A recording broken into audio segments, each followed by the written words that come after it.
Welcome to Play is the Thing, the podcast about play in all its glory. I'm Max Davie. And I'm Jason Perez. So Jason's presumably you're going to reveal your identity slowly, like a kind of burlesque dancer as the podcast goes on. I like that. Let's roll with that. So Jason, let's start. What do you play? So my name is Jason Perez, and I am a licensed clinical social worker, which is a LCSW. I'm credentialed to give private and couples and family psychotherapy, and which I do in a private practice. I'm also a gamer and a podcaster. I host the Every Night is Game Night podcast, where we talk about all sorts of games, mostly on the solo and cooperative and Euro ends. And every once in a while, I will have a psychological topic. As a matter of fact, our most recent episode had talked about the psychology of cheating in board games with another academic who studies psychology. So we've talked before, Max. We had a video on the Dice Tower, and I'm always happy to come on the show and talk shop, so to speak. Thank you very much. So you sort of revealed yourself there from behind the curtain. But what do you play? What are the things that you play? What makes you happy in the play sphere? I am a cooperative gamer through and through. I actually have a giant geek list of played cooperative games. I just wanted to keep in touch with things. I have that type of personality. I've played over 200 cooperative games. I love them. Anytime I see that a game has a co-op mode, I'm a social worker for a reason. I love when people get along. I love the shared experience of solving a puzzle or having an adventure together, telling a story together. I'm an old school D&D player, which I think D&D is kind of the primal cooperative game. If you're not the DM, so I've always cooperated throughout my entire gaming life. And just nowadays, co-op game, it lends itself to solo. I'm a parent, so I don't get up to the game store a lot. So it just works. Everything about cooperative gaming just kind of sings to me. And every time I find a new one that's just amazing, it makes my whole week, man. I completely love them. So we'll go back to specific games, I think, later on. Sure. And so how does your professional work, your kind of social work in a sense, Yes. Can you describe that? What sort of, because I think in the UK a social worker would be quite a different thing to what you do. I think you're certainly not. Yes.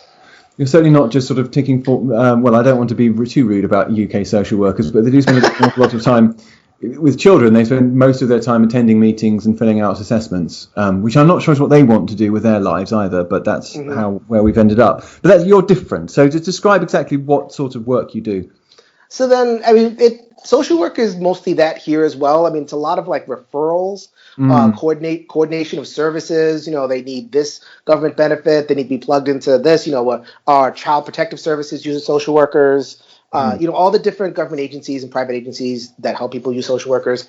My degree is an advanced degree, so I have a master's of social work, but I'm licensed to provide individual psychotherapy. Right. So that expansion happened for a variety of reasons. There's just such a need for personal individual work, and you're actually going into the history of it. Very, very short. A psychotherapy used to be the province of the psychotherapist. The Freudian psychotherapist, and that training is long, it's expensive. Absolutely. And people just didn't, there's a shortage. People need help right now. So then when you got into the rise of evidence-based, so cognitive behavioral therapy and kind of its offshoots of it, they kind of expanded who could deliver that service in the one-on-one psychotherapy setting. So it became, licensed professional counselors and social workers. So they kind of moved over into that clinical space, which actually I am a cognitive behavioral therapist. So that's kind of how I got my into the private sphere. So we are no longer shrinks. I don't have a couch. No. I don't have a giant row of books with all the stuff that psychotherapists tend to have. No one ever read anyway. Yeah, exactly. I haven't read a page report in my entire life, and I like to think I'm providing good service. So, well, exactly. It's all about the front end, isn't it? So, who are the people that you serve? Who are the population that you're particularly interested in? So then I have my practice. I'm basically like a primary care physician, but for mental health.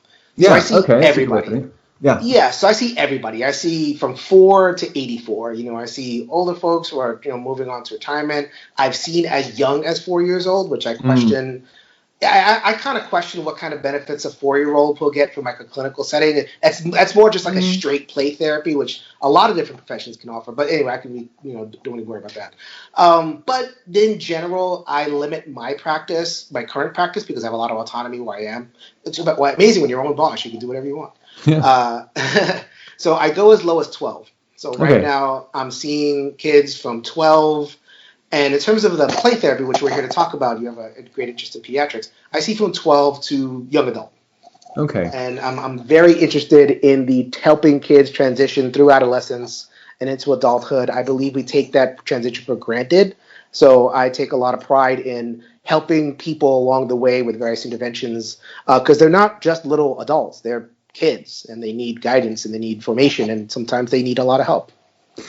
And are you, because you're sort of using a psychotherapeutic way of thinking, how does that differ from if you were a psychologist? So the audience sort of knows where you come from, almost from a kind of theoretical point of view. So yeah, there's a psychologist, there's a psychiatrist, there's all these different delineations. So I'm trained as a social worker, and so social workers tend to be a little bit more person in environment focused, Yeah. where like a classic Freudian psychoanalyst is your childhood and your dreams and your personal relationships and your family, and where I'm more of kind of, I look at systems. Yeah. So like family system and environmental system, and from the cognitive behavior perspective, I look at how the person's thoughts and behaviors kind of impact Mm. that kind of interface between you and reality. So we were Mm. talking before the call about how if you want to create change in a client, whether it's a kid or an adult or something, a lot of times it's a change in environment that needs to happen. So a Mm. classic psychoanalyst would not necessarily go there. Where someone in my profession, that's the first place you'll go. It's like, okay, what's in your environment? Yeah. What's dysfunctional? What's dysfunctional about your thinking? Where did you learn that thinking? You probably learned it from somewhere. Blah blah blah. And I suppose a lot of the environment when you're dealing with young adults is the family environment, but also the peer environment. Yes. We know. So you're talking with adolescents into young adult.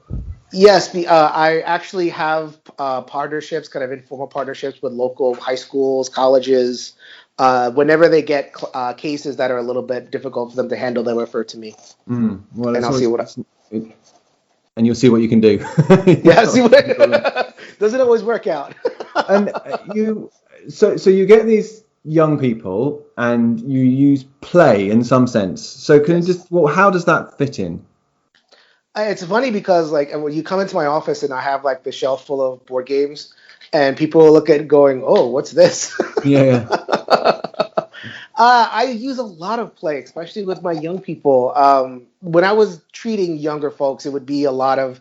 We talked about it in the last episode, so I don't want to Mm. belabor the point too much. But No, well, Dix. it'll be quite a different audience, I suspect. Okay, So do okay. go on. Sure. So with a younger audience, we're talking like 8, 9, 10. That's a lot of dexterity work.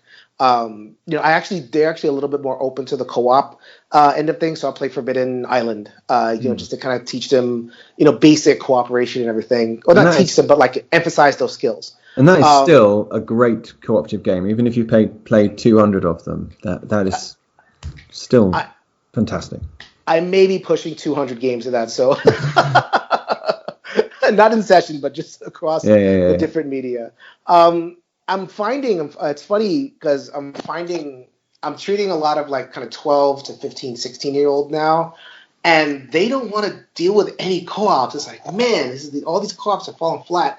They want to play the competitive card games. They want to play Magic. They want to play Smash Up. They want to play. I have this Star Realms. Oh my God, Star Realms. Oh yeah, Star Realms is a great one. Star Realms and Hero Realms are just they're popular. Like I've literally Like I'll actually, because they're so cheap and they're so small, I have multiple copies and I just give them away. If the person is, I want to play this at home, I want to, create, play with my family, my mom and dad's like, here you go, take it. It's like $9, I get another one. So how does play? I mean, that's obviously fun, it's really fun and engaging. But how does it engage you from a therapeutic point of view? What is therapeutic about it in your view? So let's focus, on that competitive card space, because every experience is different. We're gonna talk a little bit about trauma, which is a completely different way that I approached play in that therapy. But just in terms of the competitive card games, so I deal with a lot of kids, especially in the American context. So I don't know if maybe it's probably a worldwide phenomenon, but especially in America, there's a lot of anxiety at very, very kind of early ages. It comes from the parents, comes from society, comes from expectation. I had this one girl, she was a salutatorian, and she suffered from terrible anxiety. And can you just explain to the UK audience what a salutatorian is? Because it sounds like it might be a Doctor Who alien. Second in her class. She was assigned in her high school. It's a very, very, big, ritzy neighborhood, very high achiever. Her GPA is like 5.6, which is an insane GPA out of 4 because of AP classes and everything, and working with her and everything. But even then, she has a meltdown right in the middle of her speech, kind of saying there's too much pressure, I can't take it. People want me to do this, that, and the third thing, and the pressure to succeed and to get into college, it's a real thing. I mean, the ambulances are basically contracting with schools. Once a month, they go out there and take a kid away. It's crazy, the amount of anxiety. So then what does a competitive card game do? A competitive card game, especially if a kid comes in and they just can't really talk, they're just not in the mood to talk. Now I'm replacing the need to talk, the need to access all of that content. And now they can just kind of zero in on the game experience. And not just the game experience. What I find with competitive card games is that it's theirs. Like, it's their deck. And it's their space. Like, there's no board and there's no shared thing that they have to pay attention to. It is all, kind of my power, my resources. I'm going to, manipulate this and feel powerful. So like Star Realms is deck builder. So what do deck builders do? You start small and you end up with this huge, powerful engine wholly by your strategy, wholly by your agency. And that's a very powerful message, where in your real world, you don't have control. You feel like you're completely out of control. Now put you in a magic circle where you have control. Your cleverness is rewarded. Your smarts are rewarded. And it's like, oh my God, it's a whole new way of being just for a little bit. And when it's effective, they can actually take a little bit of that kind of, okay, I am in control, into their more dysfunctional environment. It's not like perfect, obviously it has to be supplemented with, cognitive behavioral work and everything else. But that particular tool is a valuable tool. Like, never take that away from me. It's really, really valuable. And that's so interesting, because on a sort of specifically slightly geeky gamer point, but the deck builder is a really interesting beast there, because there's a lot of stuff that is kind of routine. You always play the cards, you always buy a card, you've got some decisions within that, but there's a kind of rhythm to a deck builder, which is probably quite reassuring once you get into it, because it's bum, bum, bum, bum, bum, bum. It's like a piece of music in a way, into which you can then put your own variations and improvisations. So I can completely get that. And it's funny because, not to stereotype the genders and anything, but I definitely noticed, I've played them enough where I can see how if I'm playing with a male gamer, they'll get more into the doing damage and I did 24 damage and chaining the combos and everything, where a female gamer is more likely to resonate with the kind of shopping end of things. So like, ooh, I'm at market, I can buy this and I can buy this and I can buy this. So it's more about getting a nice selection of cool stuff that you can then deploy in cool ways. And the deployment is like, okay, they'll do that and everything, and they'll get into it, and then they'll go shopping again. I'd never actually thought about deck building. Someone had said it on a forum, and I never thought of it that way. Then I kind of looked at it in my practice, and I'm like, oh my goodness, this is it's basically shopping and fighting. Yeah, that's true. Yeah, and it's the thinking. I meet a lot of people that are on state insurance, they're low income, and they can't. Like they can't do it. So I've given them a game experience where there's something that society tells them they can't do because of X, Y, and Z reasons. Now I'm giving them a fake experience where you can do exactly that. You could just go nuts, and if you do it right, you have all this money, and you can do all this shopping, you can do all these things. It's great. That does sound great. It really does. So you talked about trauma a little while ago. So what's the relevance of trauma? And if there has been trauma in the child's life, does that change your approach? It absolutely changes my approach 100%. It's a whole different thing. And I know we don't have a huge amount of time. I want to just kind of keep this short, but I think it's really important to kind of go through. Take your time. It's all right. All right. Well, I think it's important to kind of go step by step through trauma work, because if I had to list the three things that I see the most, it's probably depression, anxiety, and trauma. Depression, anxiety, that you could kind of read the cognitive behavioral manual and the different modalities that are kind of sprung up from that. CBT comes from the 60s and 70s, and then there's all sorts of development since then. Trauma work is a lot more slippery. I find that I don't have as many good resources for it, so I kind of have to cobble together and do the best that I can with it. But so trauma. So let me start with a basic definition of trauma. Trauma. I think what people think about trauma, they think of like an injury. So the person kind of they get hurt. You hurt your leg, you hurt your arm, you hurt your head, or whatever it is, and you suffer a quote unquote traumatic injury. It's like, okay, that's probably, I think that's the medical definition of a trauma, right? Just like an injury. Yeah, no, I would have thought that's probably a fair one.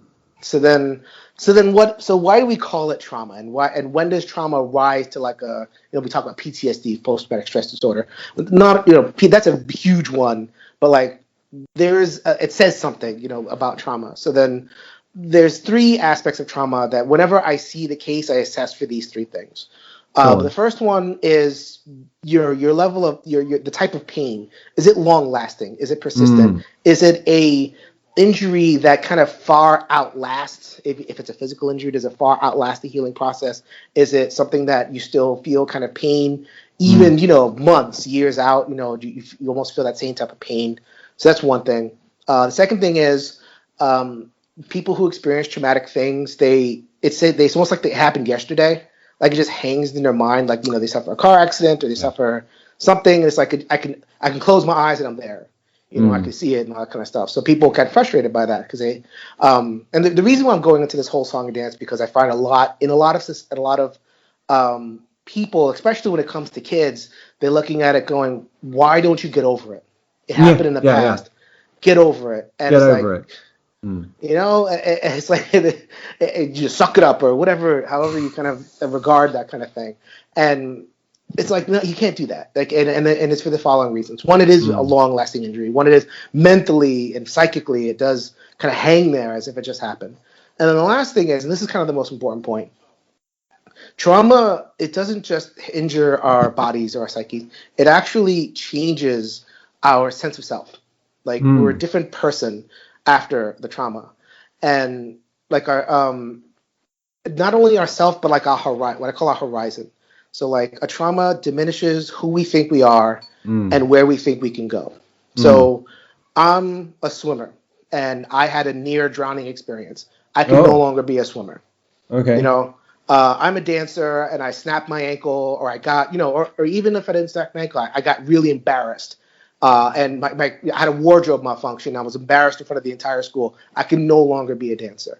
So if it's a genuine trauma, it takes all those things that we want to be, and it just says, nope, you can't do that. And so what's so interesting about that is that what you're doing is defining trauma by the subjective experience. So it's the person themselves that defines what is and is not trauma. Yes. And I think that because one of the frustrating things that I find sometimes is that people kind of try to count trauma in the population when rather than from asking people. So they sort of try to state, they come and say, oh, this number of people have experienced parental divorce, and so that's a trauma. It depends. Sometimes a parental divorce is a blessed relief. So exactly, yeah. So I think by rooting it in the person's own experience, I'm agreeing with you. Really, that's the way to do it. So how does play connect to some kind of? It sounds like there's a journey that needs to be gone on. It's my immediate thought, someone who's not really involved, that there needs to be some kind of journey, and people talk about the journey of grief. I don't know if there's a connection there, but how does play help on that journey? So I'll get to that. I'm actually going to illustrate what I'm talking about with a playful thing. Oh. So believe me, I'm going to relate it back to play. No, it's fine. I trust you. You are you're dad, right? How old are your kids? 13. Oh gosh, 12, no, 14. Oh my God, I 14, put you on the 12, spot. and 9. It's been a long day. Okay, and one of them's away. I always forget. One of them's not here, so that's confused me. If you have a 9-year-old, there's a chance. The chances are decent that you've seen the movie Moana. Yes, I have. I enjoyed it. Okay, so have you seen it 10,000 times like I have? No, only once. He doesn't really watch films over and over. He goes, oh, I want to watch something else. Yeah, my kid is 3. She's about to turn 4, and as you know, when it comes to like the 2, 3, and 4-year-olds, oh yes, yeah, you're watching the same thing every single day for your whole life. So, but in the movie Moana is actually a good articulation of what I'm talking about with trauma. Okay, go on. So you're gonna sing. Should I? You know what? I wasn't going to, but since you asked. So, okay. So for people who don't know the movie Moana, it's the story of a girl who is born on a South Pacific island, and the island, the chief, and the girl is the chief's daughter. Disney princess movie, that kind of thing. So then the chief and the islanders are they're there. They're in the island of Motunui. They love it. They never want to leave, and and they love it. And the whole point of the story is that Moana is trying to kind of break free. And and eventually she gets this kind of like thing where she has to break free in order to kind of save the island because the island is dying. However, the chief gets the news that the island is dying, but doesn't want to leave. And he's being so unreasonable, whatever. But then you find out it's because of a trauma that he doesn't want to leave, and he doesn't want the island to leave.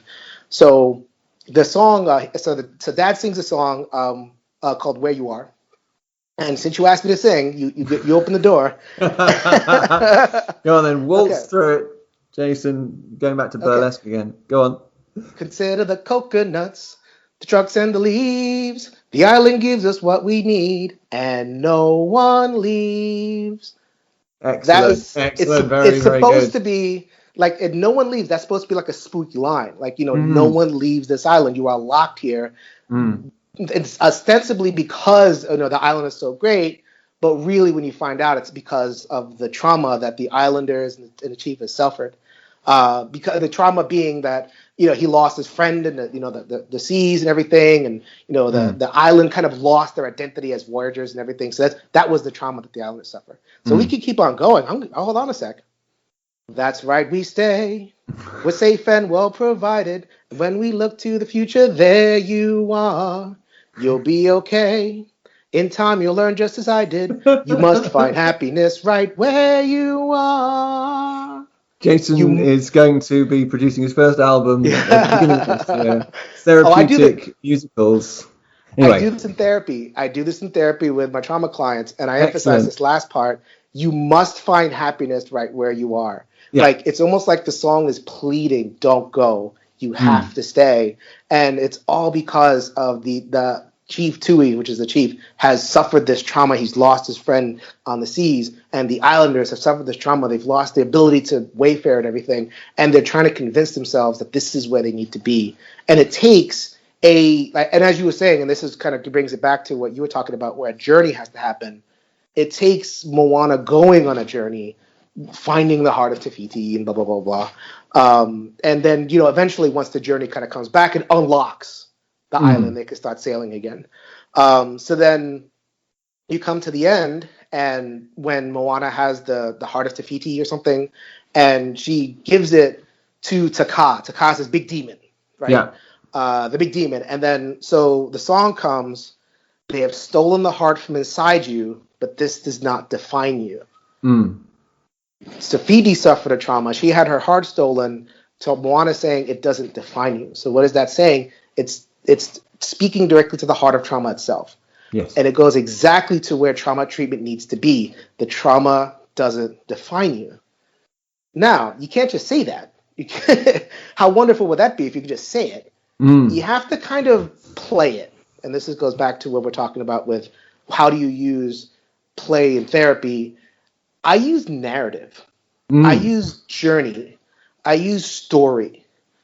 I use worry story cubes. I use Mice and Mystics. Not Mice and Mystics, the actual game. I don't think I can even play Mice and Mystic. I don't even know the rules to that game. Surprisingly hard to play. Anyway. It's not a great game, and I think Jerry Hawthorne would tell you because it was one of his earlier designs. A lot of dice, a lot of cards, too much. And the whole point is the narrative experience. And I use the pieces, and I use the boards, and I use that to kind of recreate whatever the trauma story is. I mean, depending on what it is. Okay. So if I actually had one client, this was in New York, he was a bullying victim, and I had a bunch of scenarios where I just rewrote the scenarios where it's, as opposed to this, freeing the kingdom or whatever it is, it's the mouse is going around to the different houses, to the different rooms and everything. And there's different instances of bullying, like the rats are bullying the different characters. They're bullying Magnus, they're bullying Lily or something like that. It's like, how do you deal with it? How do you talk to them? How do you do whatever? And they role played it. And then eventually they kind of got into, like, it takes a little practice. Like, it just isn't like a one-time thing. Like, you kind of have to do it over and over again. But eventually they kind of develop that confidence. They build that muscle where it's like, oh man, I can do this. I can talk to a bully. I could talk to somebody, where the scenario kind of calls for, okay, you have to call somebody else. This bully is too much for you. You have to kind of elicit help as opposed to withdrawing into yourself. You got to do that through play. You got to do that. And in the play, it kind of helps that redefinition. The trauma does not define you. You use the play to redefine what's possible. Good.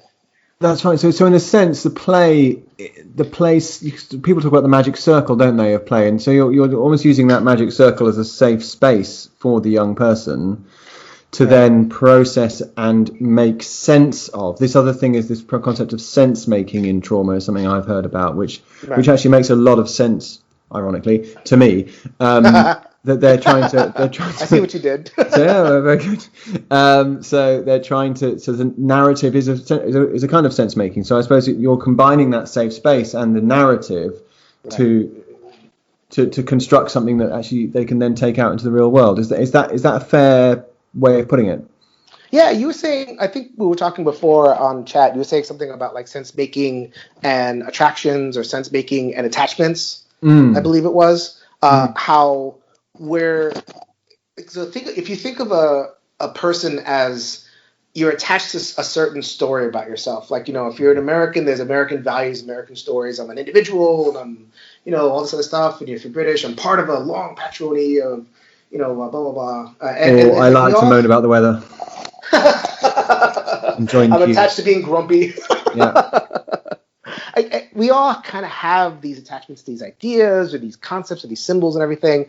And what trauma does, it kind of realigns your attachment, does this forced realignment of your attachment. And then you have to make sense around that new set of your new center.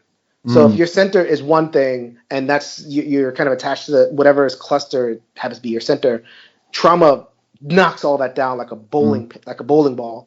And you're realigning around the new center, which is this diminished thing. It's smaller.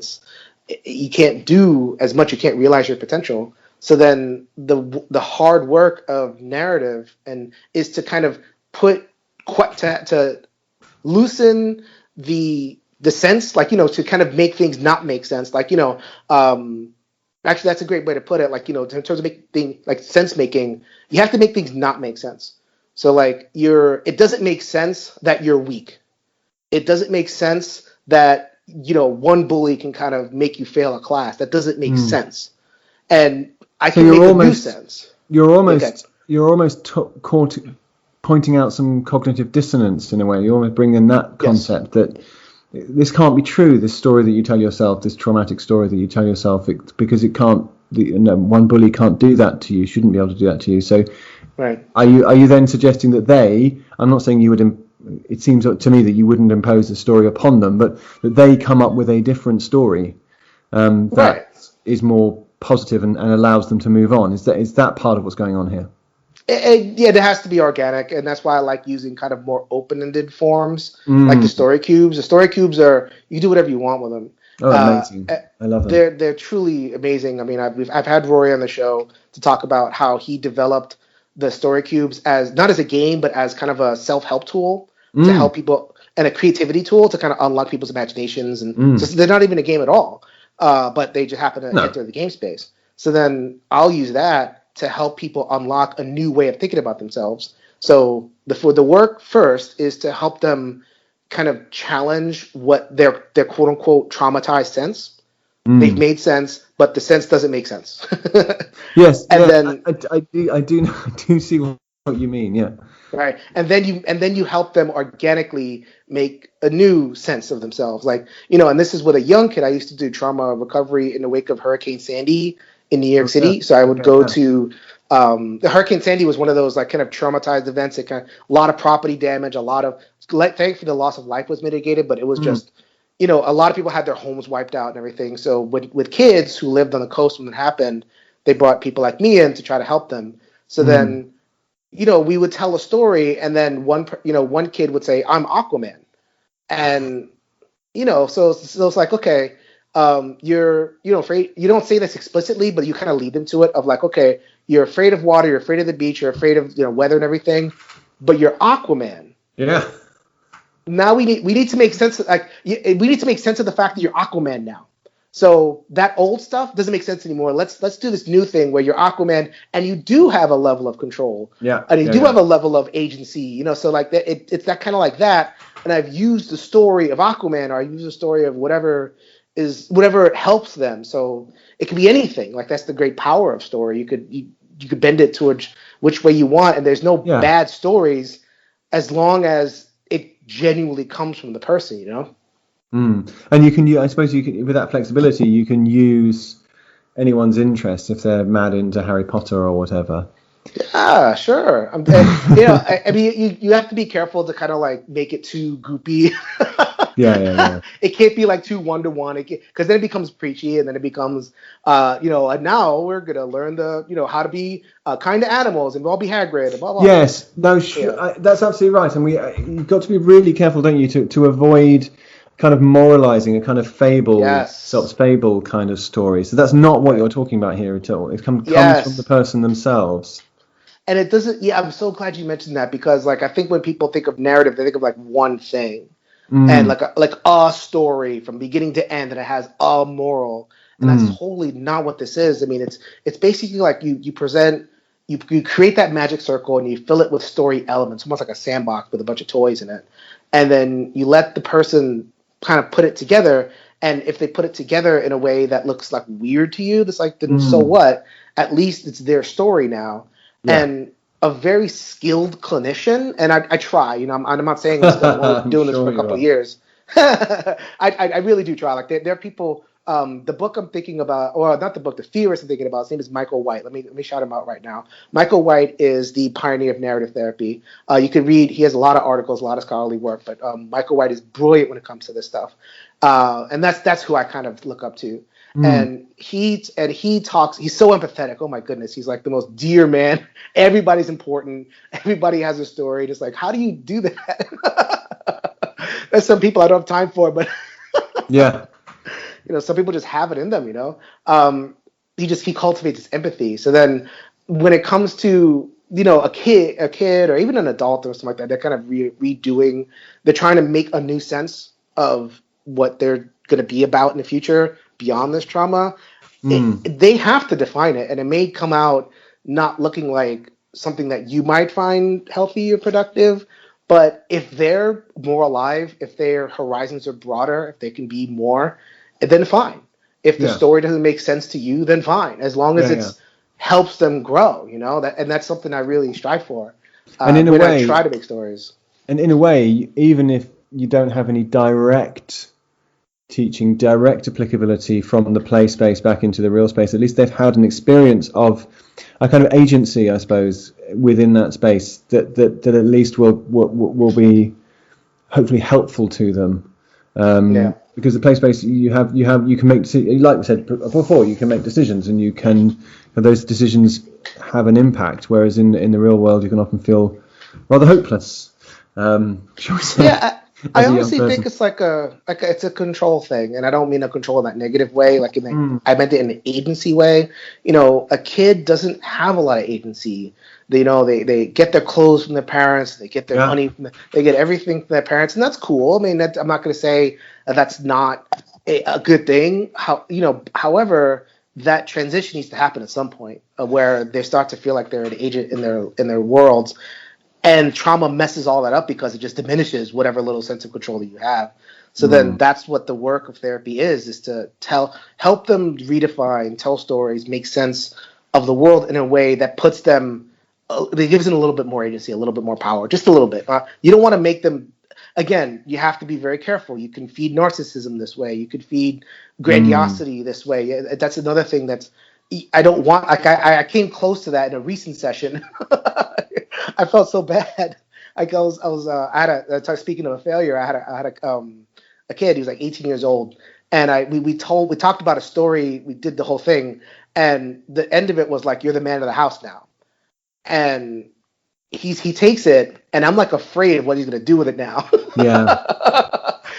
It's like he's just gonna sit there, drinking beer and watching TV now. Is that what he's going to do with it? Or yeah, so it depends. Yes, and so then you get on to what these phrases mean, isn't it? What are the roles? Just to go back to narrative, what are the roles in which this person sees themselves, and how do they identify with different roles?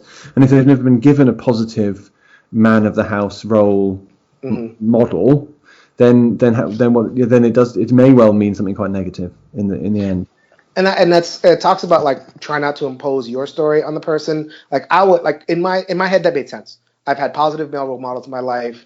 I've learned to be a man from my father and from my older brother and all stuff, like what to do, like really, and how to be a good husband and father and everything. He hasn't. So I had to really kind of step back from the brink on this because I felt like I was going in that direction of like, okay, and now here's the way to be the quote unquote man of the house.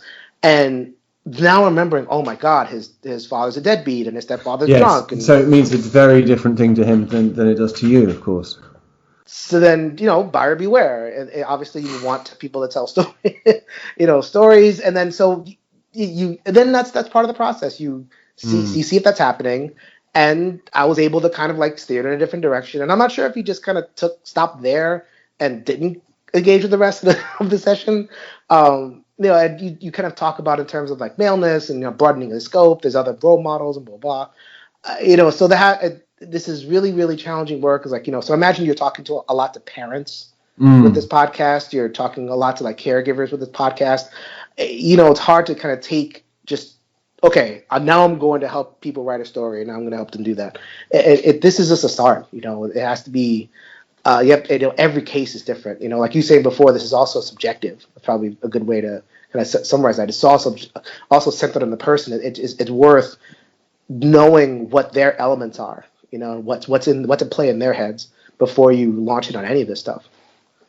So I think that's where I wanted to go next with our discussion, is because obviously, well, certainly in the UK and also probably in the US, if there is somebody in their family, be it a young person or an older person, who's struggling in some way, what's the implication of what you've been saying for families? If a family, not to obviously as a parent, you don't want to be a therapist, but what are the implications for how cooperative or narrative play can be helpful? Let's say, not say specifically therapeutic, because that's a very specific professional thing, but and I think if it's misused in kind of lay speech, really quite unfortunately, but helpful in relationships and helpful in maybe resolving some difficulties.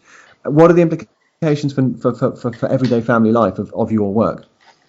It's funny because like I have a family. I see the daughter. She's 19, going on 12, kind of thing. Very, not. it mature in some ways and not mature in other ways. And then the family plays D&D together. They play D&D, they play World of Darkness, they play GURPS.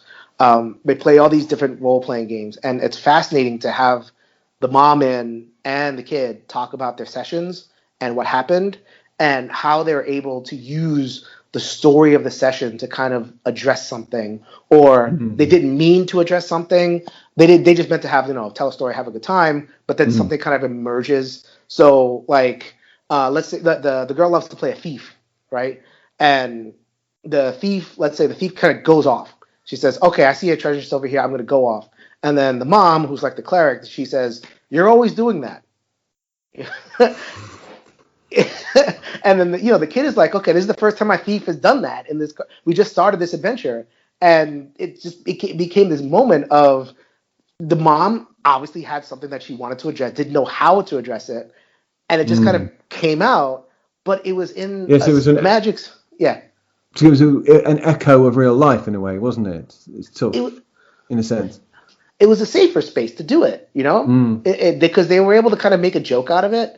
And, you come back to it and you talk about it. And the fact that it kind of germinated, and I don't say, again, don't do this on purpose. This is very serendipitous. But creating that play space allows for moments like that to occur organically. Like you're not, I like to say, and I think I said this last time, families shouldn't try to heal each other. They should try to hold each other in different spaces and let the healing happen within those holding environments. Play is a holding environment. I think that's a really, really important point, isn't it? And I think it's play as a space within which things can happen, but not play necessarily as a therapy within an ordinary family. We're not trying to therapize each other, but we're just trying to give each other a space in which we can kind of be ourselves, but not ourselves in a funny way. And that's often how we get to know each other best, which is paradoxical, but I think true. I've done a little bit of role-playing game with my 3 children, them, me game mastering and them being the 3 characters. And it has been not easy, but fascinating how they're all sort of feudal Japanese warriors of various different kind of schools, and absolutely not themselves, and yet completely themselves. Yeah. The way that they behave in response to all the different situations within this sort of feudal Japanese setting is them. I mean, it is not. They're not acting. They are them. So the youngest ones always wanting to leap over stuff and stab stuff, just to take an example. And the middle one always wants to make friends with everybody, and the older one sort of steps back and has to think about things. So it is amazing, and I think in a way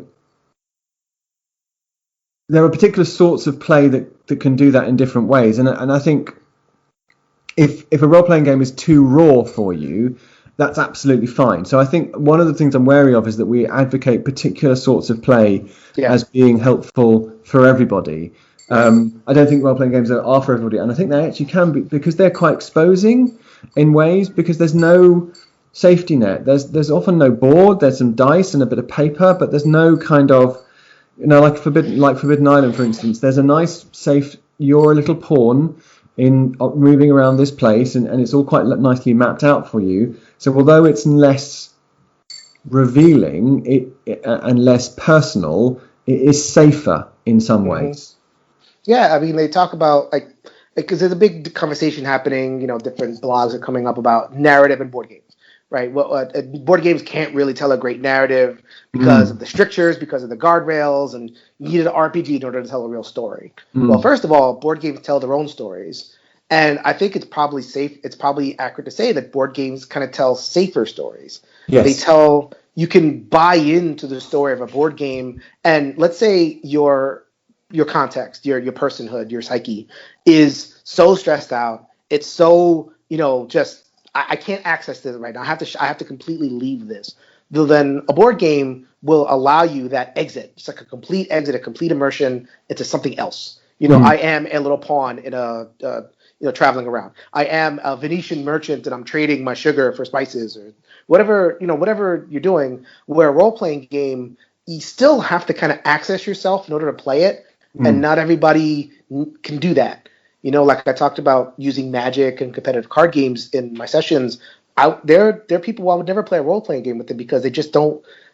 It challenges them too much. It makes them reach down to themselves too much. So yeah, I mean, a tool for every task. I mean, sometimes some kids love the role playing, some kids love the board games, some kids love setting up a bunch of meeples and smashing them like in Terror Meeple City. I mean, there's all sorts of ways to reach a kid. Remind me of that wonderful game, also known as Rampage. So much fun.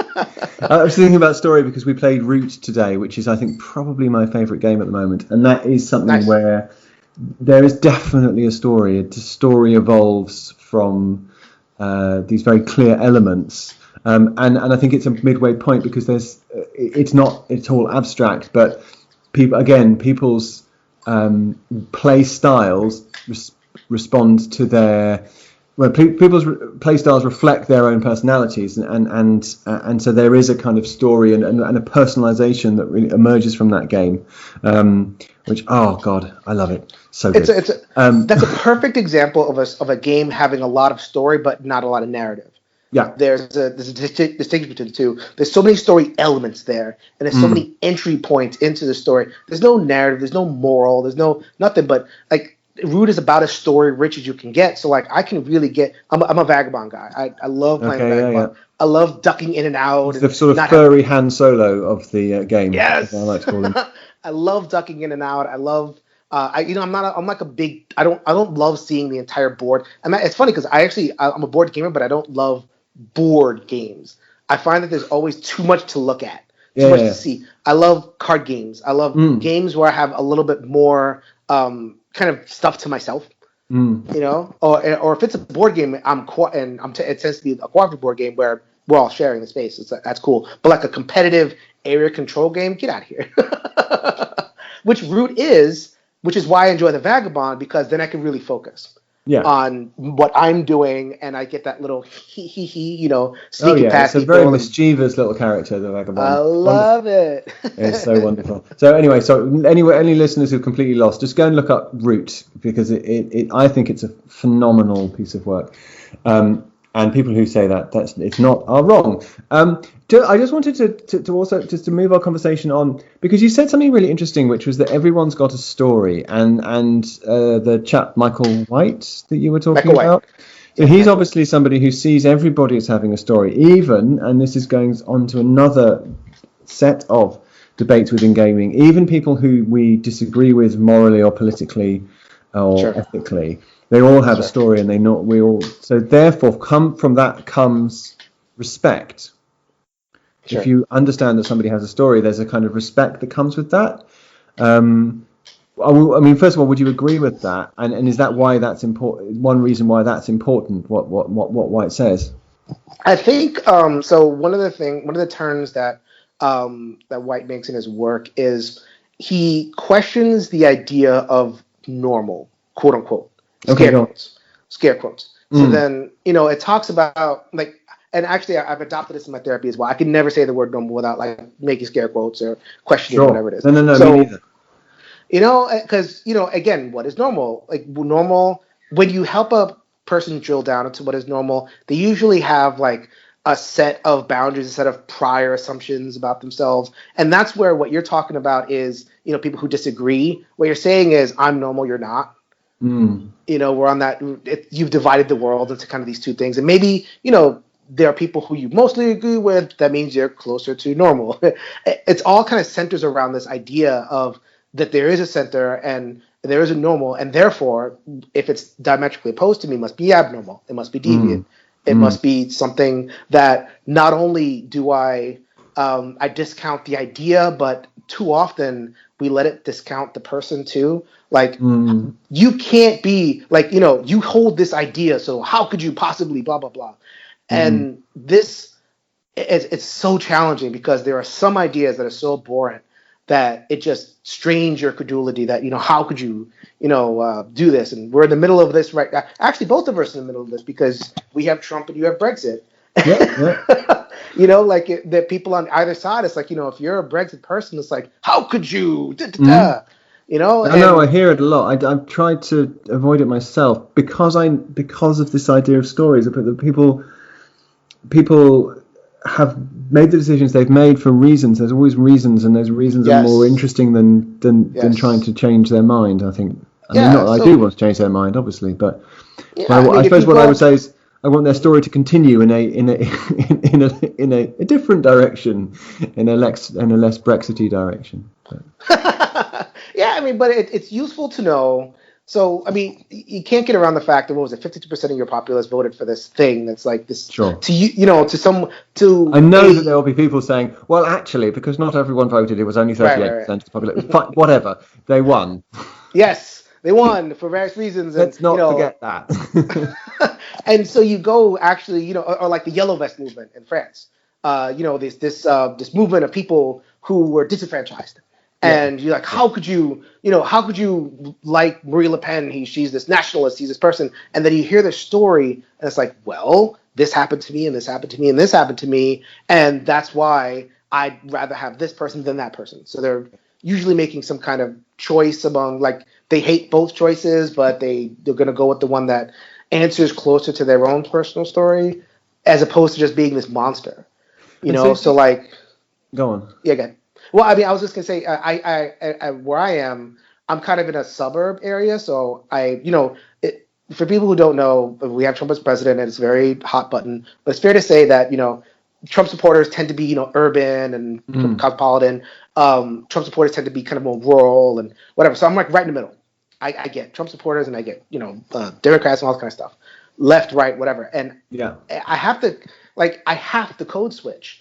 It has to be, because someone is going to come in, and no matter what my personal politics are, that person has a story of why they do what they do, why they believe what they Mm, believe, mm, and I have to, as a therapist, and it's just maybe as a human being, but as a therapist especially, I have to acknowledge the story. I have to mm, acknowledge this is how they've gotten here, and this is what they believe, and these are the parts of their story that I can learn from. mm. I'm not fully formed. I'm still on my journey. I'm still on my story. I've learned a lot from what happened. I'm a New Yorker. I have a certain picture of the way the world is, Yeah. and I had to learn a lot. My And the politics are still world in flux. changed. Yeah, when the world changed.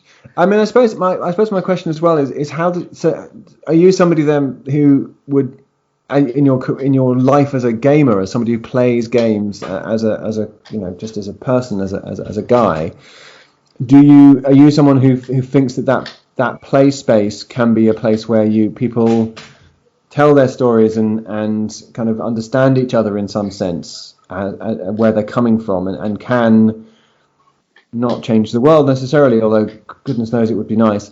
But can sort of build some bridges. Are you in that camp, or are you in the camp where people who have unacceptable views just aren't at the table? Oh, put me on the spot here. Yeah, I mean, okay, so I'm a social worker. I'm squishy and lovey and hupty. Of sure. course, in my heart of hearts, I want to be able to say, "Oh yeah, everybody's welcome to the table," and reality is, like, board gaming isn't perfect either. It has certain things baked into it. Like, it's funny, like, we would a totally separate forum discussion. It talked about how board games were they were used as instruction. Like, they're mostly Christian. Like, most of the first board games were Christian. The very first Yes. mass Well. Yeah. yeah. Like, the very first mass printed board game was called the Mansions of Happiness, which was made by George Fox, a Quaker. And let's avoid vice, and let's Oh, strive okay. towards virtue. Yeah. And I imagine it was snakes. terrible. Oh, it's like a roller move, complete roller move. Like the checkered game of life. Life is a morality tale. It's like, Yeah. okay, are you going to be rich, or are you going to be poor? And if you're going to be poor because you suck, and Can I put in a little trailer, because sure. my James Wallace, a wonderful man from London, and who I know, has done a history of games, and it's coming out in September, and Oh, nice. we will be talking about it on this podcast. We're talking through the history of games. It's going to be great. Oh, I'd love that. That sounds awesome. Because yeah, I'm an enthusiast myself. I wanted to know where these come from. My point being that we like to say that board games are value neutral, right? We like to say that board games are, everybody can come, everybody could do whatever. Like maybe not, Yeah. Maybe board games prioritize certain kind of interactions. Maybe there's, like I think of Monopoly. Monopoly is supposed to be was this critique of capitalism, which ended up being a celebration of capitalism. Like there's I don't like it. Yes, I want to say yes, kind of with an asterisk, and saying no, I think that's. We can't try to shoehorn something in. Like I don't want to. Like it's a lot of hard work. It's a lot of hard work to really connect with somebody, to really dislodge your sense of normal and abnormal, your boundaries. It takes a lot of empathy. It takes a lot of work, and I don't want to put board games up there as like a shortcut. No. To be able to make that happen. It can in some ways, but in some ways maybe not. I don't want to shoehorn and make it do something more than I believe that it can. So let's go back to something you just said, because the sort of therapeutic narrative work that you've discussed takes one of the things it takes is time and attention and patience. Right. And I'm just thinking, because actually in a way, sitting down for a 2-hour game of Root, or however long it takes, actually partly the fun of that, the joy of that is the game itself, but actually it's just spending 2 hours together without distractions. Because my wife was kind enough to not, kind of manage everything else around the magic. Within the magic circle, we were fine, but outside the magic circle, there was a variety of things that Sally had to deal with. And she kind of kept the magic circle clear. Do you know what I mean? Sometimes Magic Circle needs someone to be kind of running a kind of peripheral around it. She was playing her own tower defense game. Yeah, she was basically tower defensing our Magic Circle, if we can mix metaphors. Awesome. So for which I need to publicly thank her. But it's spending that time. So I suppose one of the things I'm thinking about is your work therapeutically takes time, and also board games take time and attention and effort. And is there a connection there with actually maybe this is just about spending more time with each other and paying more attention to each other a little bit? So this is actually funny you mentioned that. One of the few psychology episodes that I've done a couple. I do want to do more. I had to really think about good topics. One of them I did was the psychology of flow. Okay. And how board games, I just finished an answer where talking about the limits of board games. One of the things that board games can do is that they can encourage this flow state. And what's a flow state? A flow state is, they talk when you're an athlete, you talk about being in the zone, right? Anybody who's ever done athletics or anyone who's ever done competition at all, they talk about being in the zone. They're focused. They're not thinking about extraneous things, and they're kind of sunk into whatever they're doing. And a lot happens, there's a bunch of things happen. Like, first of all, you feel awake, like you get energy from it. Like, I'll come out of a 2-hour game of something I love and I'm energized. It's like, wow, that's true. I'll come home from a game night and I'm wired, dude. Yeah. Especially if it's good. Like, especially if, I've played Spirit Island, one of my favorite games. My favorite, Spirit Island is my favorite latest co-op, probably. I'd have to look at my collection and everything, but that one leaps out. Or I've played there's a game called Cerebria, which I really enjoyed. Oh, okay.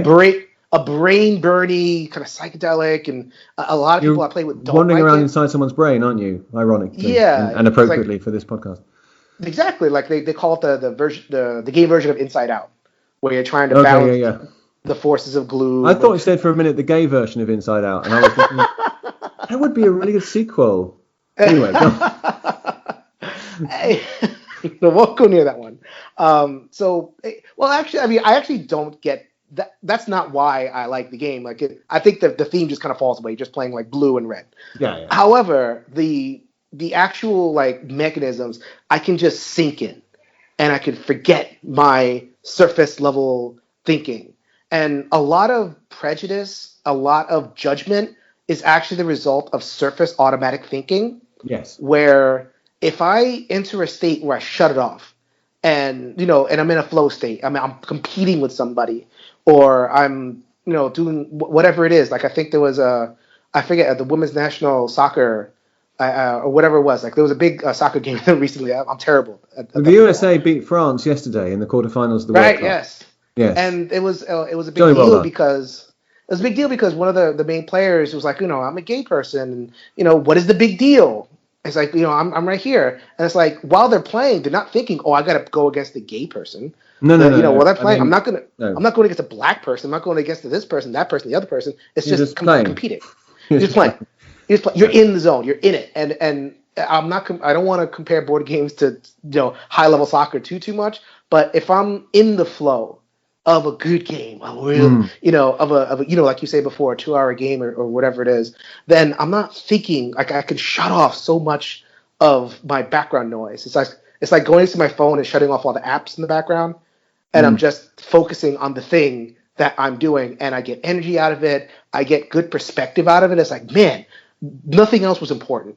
Just this one thing, and and so the whole point of the psychology of flow is to kind of find times in your life where to encourage that.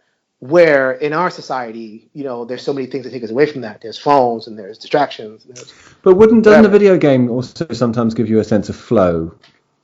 Yes and no. Yes, if it's active.